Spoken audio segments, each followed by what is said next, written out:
We covered this on Friday that Disney announced that their Snow White adaptation is being delayed by over a year. It's going to come out in March 2025. They conveniently didn't mention the fact that it was supposed to come out March next year. And we found out a little bit more information about this. I think that they're massively rewriting and reshooting this movie to make it more faithful to the original animated adaptation. Yeah. And that's possibly thanks to the Daily Wire. I'm not sure. We can't really know what goes on in these conversations between Disney executives, but it definitely should factor into their decision, right? I mean, if I was Disney, do they really care what Daily Wire has to say? I hope they. I guess they do. Now they have to. But right? I always wonder, because it looks like Daily Wire is going to beat them to the punch with their own movie. And here's what I mean by that: it's like, as much as we love watching the Daily Wire dunk on Disney and dunk on how inept they seem to be over there, whether it's Bob Iger, whether it's Kathleen Kennedy, whatever. The average human being who isn't politically aware doesn't know what the Daily Wire is. Of course. But no one has any illusions Daily Wire's Snow White is going to make more money than Disney's Snow White. Yes. I think it's not out of the question that their announcement had something to do with Disney's delay. And you can't chalk it up all just to the SAG strike and the writer's strike. Yeah. Over a year delay is crazy. So they also released a first look image of the movie where Rachel Zegler is sitting around all of these dwarves. And I'm like, where did the dwarves come from? Because I thought that we were going to have a racially diverse team of obscure magical creatures from all different races and religions and creed. But this is just a cast of normal CGI dwarves. This is one of the worst photos. What is it with making it? Somebody's like, it looks warm and inviting. I'm like, it looks brown and dark and not inviting. The lighting looks awful. It's awful. What the hell am I looking at? They kind of slapped this together last minute. Pull up my tweet. Also, yes,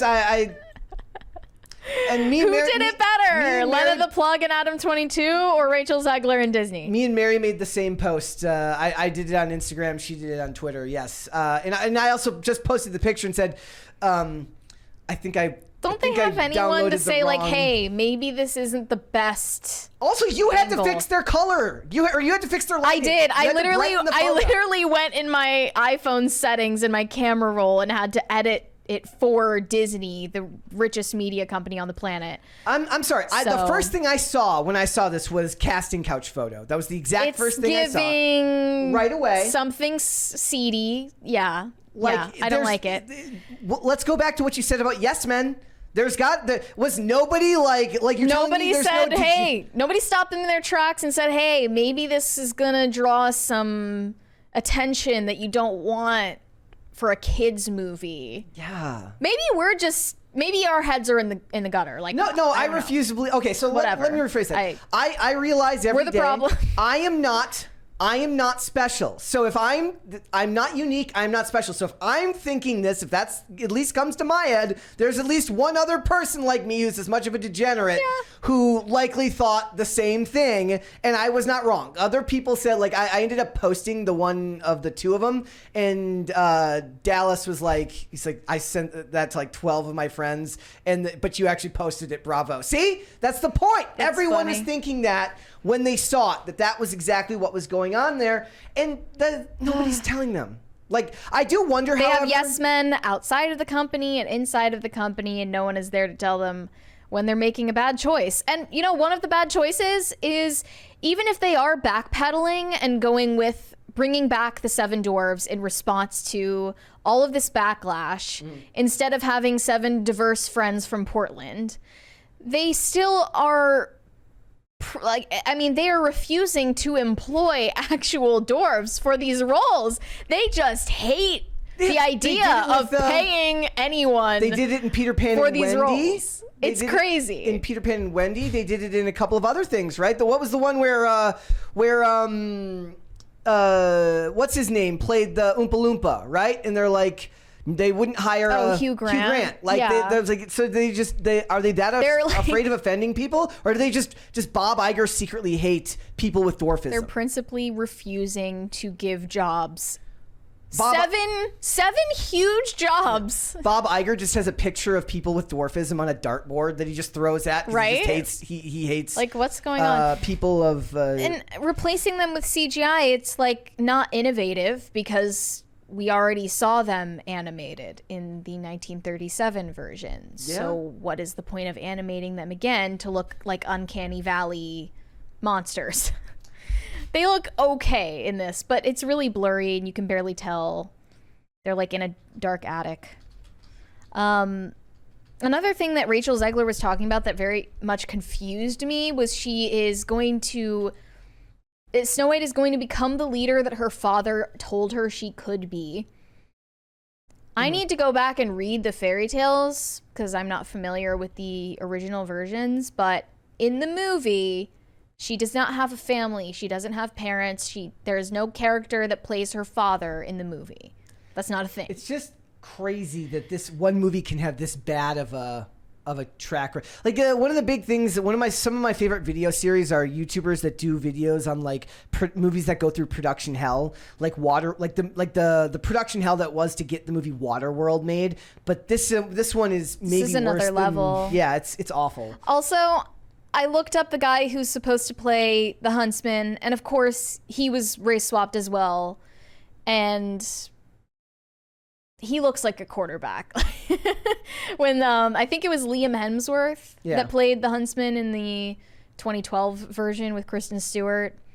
I didn't know that, or I guess I forgot that Greta Gerwig was one of the writers on this. Oh, she says late father in that. Like they're saying that there she was says no late mention of her father even in the movie.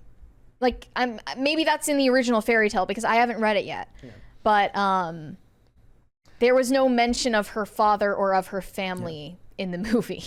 Also, Brett Cooper said that in her movie Snow White and the Evil Queen, she says that it will not be a mega conservative movie, but will focus on the timeless values of the original story. Yeah, exactly. It's not going to be Snow White turning around wearing a MAGA hat. Jeremy Boring also weighed in on what he thinks was behind Disney's decision to delay Snow White.